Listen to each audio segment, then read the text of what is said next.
धर्मराज युधिष्ठिर कहने लगे कि हे भगवान, मैंने ज्येष्ठ शुक्ल एकादशी के व्रत का महात्म्य सुना।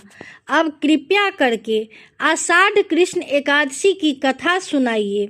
इसका नाम क्या है, महात्म्य क्या है, यह भी बताइए।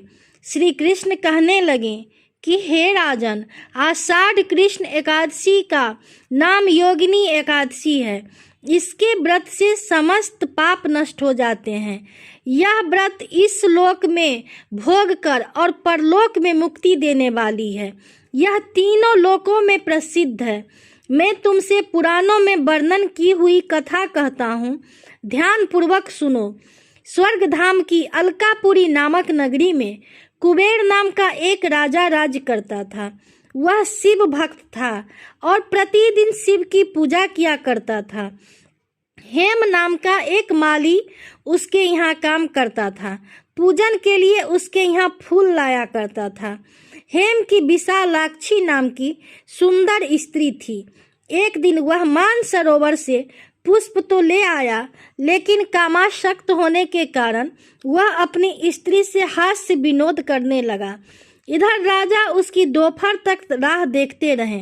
अंत में राजा कुबेर ने सेवकों को आज्ञा दी कि तुम लोग जाकर माली के न आने का कारण पता करो, क्योंकि वह अभी तक पुष्प लेकर नहीं आया है। सेवकों ने कहा कि महाराज, वह पापी है, अति कामी है। वह अपनी स्त्री के साथ हास्य विनोद करने में लगा रहता है। यह सुनकर कुबेर क्रोधित होकर उसे बुलाए।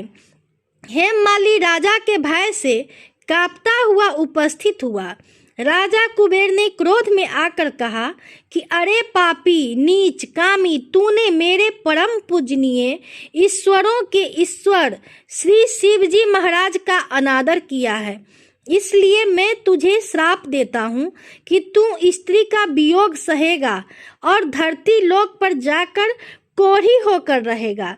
कुबेर के श्राप से हेममाली का स्वर्ग से पतन हो गया और वह उसी क्षण पृथ्वी पर गिर गया। भूतल पर आते ही उसके शरीर में श्वेत कोढ़ हो गया।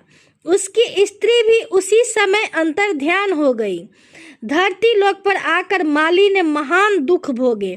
भयानक जंगल में जाकर बिना अन्न और जल के भटकता रहा। रात्रि को निद्रा भी नहीं आती थी, परंतु शिव जी की पूजा के प्रभाव से उसको पिछले जन्म की स्मृति का ज्ञान अवश्य रहा। घूमते घूमते एक दिन वह मार्कंडेय ऋषि के आश्रम में पहुंच गया, जो ब्रह्मा से भी अधिक वृद्ध थे और जिनका आश्रम ब्रह्मा की सभा के समान लगता था।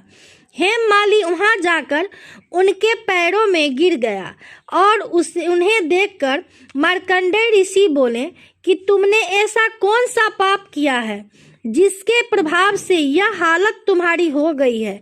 हेममाली ने सारा वृतांत कह सुनाया।